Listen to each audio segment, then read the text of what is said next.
అందుకే మీరు ఫ్రీగా ముందుకు వెళ్ళండి. ఎక్కడైనా ఇసుక దొరక్కపోతే ప్రభుత్వం అక్కడ మనుషులు పెట్టి ఇసుక తీయిస్తారు, కానీ అది కూడా మీరు ట్రాక్టర్ తీసుకపోయినా దాంట్లో ఇస్తారు, లారీ తీసుకపోతే ఇస్తారు. అది కూడా తక్కువ ధరతో చేయడానికి నేను ప్రయత్నం చేస్తున్నా. మీకంటే అది తక్కువ మీరే చేసుకుంటే తక్కువ ధరకు వస్తే మీరే చేసుకోండి. ఎవ్వడు అడ్డుపడడు. ఎక్కడ దొరికితే ఇసుక అక్కడ తెచ్చుకునే స్వేచ్ఛ మీకు ఇచ్చానని చెప్పి కూడా నేను మీకు తెలియజేస్తున్నా. ఇంకో పక్కన ఈరోజు మీరు ఒకసారి చూస్తే ఎక్కడ చూసినా గంజాయి పంట బాధేస్తుంది. డ్రగ్స్, పిల్లలు ఏమైపోతారో అని ఆందోళన కలుగుతుంది. ఎప్పుడైతే డ్రగ్స్ తీసుకున్న వ్యక్తి, గంజాయి తీసుకున్న వ్యక్తికి భార్య తల్లికి వ్యత్యాసం తెలియదు. దుర్మార్గులు వస్తారు. అలాంటిది రాష్ట్రంలో గంజాయి రాజధానిగా విశాఖపట్నాన్ని చేసి ఎక్కడ చూసినా పంట పండించే పరిస్థితికి వచ్చారు. 5 ఏళ్లుగా ఒక్కసారి కూడా యాక్షన్ తీసుకోలేదు. పోరాడితే కేసులు పెట్టారు. ఈరోజు నేను చెప్తున్నా, ఎవడైనా సరే గంజాయి కానీ ఎక్కడన్నా పండించిన గంజాయి తెచ్చి అమ్మినా అదే మీకు చివరి రోజున మరొకసారి హెచ్చరిస్తున్నా. డ్రోన్స్ పెట్టాను. ఎక్కడికక్కడ డ్రోన్లన్నీ చూస్తున్నాయి. దానికి కూడా పేరు డేగా అని పెట్టా, ఈగలని పేరు పెట్టా. రాష్ట్రం మొత్తం డేగా కన్ను పెట్టాం.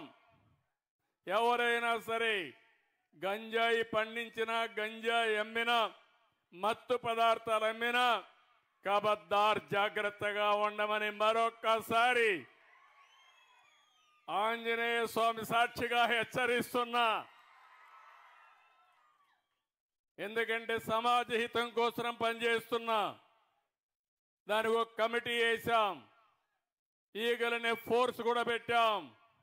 దీన్ని లాజికల్గా తీసుకెళ్తామని చెప్పి కూడా నేను మీకు తెలియజేస్తున్నా.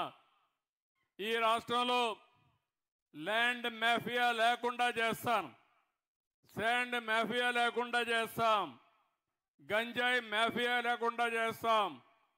కడాన పేదవాళ్ళకి ఇచ్చే రైసు కూడా, పేదవాళ్ళకి 2 రూపాయలకి ఉచితంగా బియ్యం ఇస్తే ఆ బియ్యాన్ని కూడా రీసైక్లింగ్ చేస్తున్నారు దొంగలు. దాన్ని కూడా మీకు చౌకగా 10 రూపాయలు ఇచ్చేసి 6 రూపాయలు 7 రూపాయలు మీకు ఇచ్చి ఆ బియ్యం తీసుకుపోయి విదేశాలకు అమ్ముకునే పరిస్థితికి వచ్చారు దుర్మార్గులు.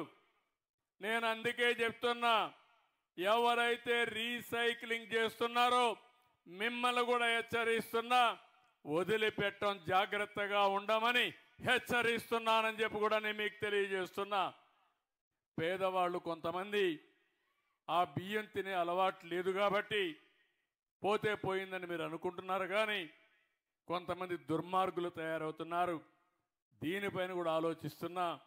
ఏ విధంగా చేస్తే ఈ సమస్య పరిష్కారం అవుతుందో, పేదవాళ్లకు న్యాయం జరుగుతుందో దానికి కూడా ప్రయత్నం చేస్తాం. ఎక్కడ చూసినా మాఫియాల రాజ్యంగా తయారైపోయింది. దోపిడీ రాజ్యంగా ముందుకు పోయారు. ఇవన్నీ ప్రక్షాళన చేయడానికి కొంత సమయం పడతా ఉంది. ఇంకో పక్కన చెత్త మీద పన్నేశారు. 83 లక్షల మెట్రిక్ టన్నులు చెత్తంతా పేరకపోయింది.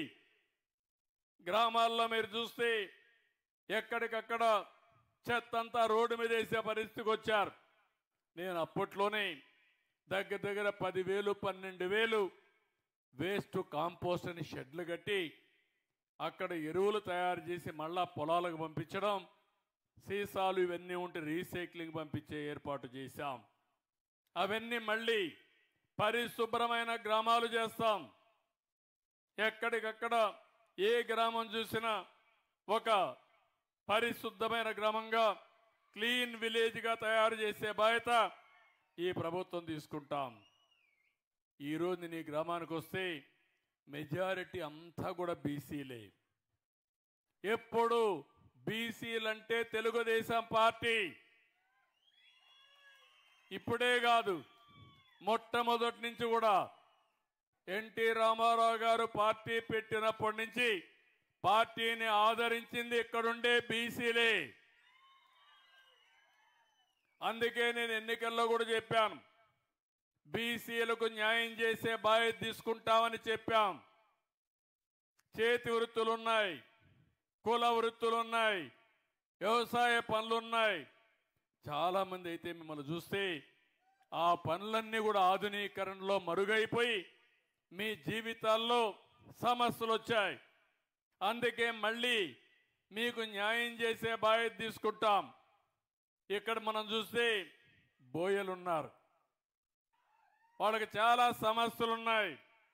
అందుకే ఈసారి మీరు చూసినప్పుడు ఇక్కడ ఎమ్మెల్యే ఎంపీ ఇద్దరు కూడా బోయ కులానికి ఇచ్చామంటే అది తెలుగుదేశం పార్టీ.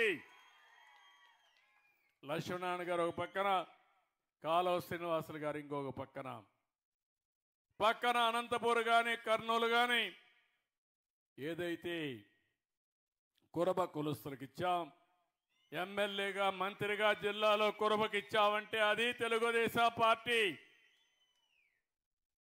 పేదల పట్ల బీసీల పట్ల ఉండే సానుకూలత అని చెప్పి కూడా నేను మీకు తెలియజేస్తున్నా. ప్రతి ఒక్క కులాన్ని పైకి తీసుకురావడానికి ఆలోచిస్తున్నాను.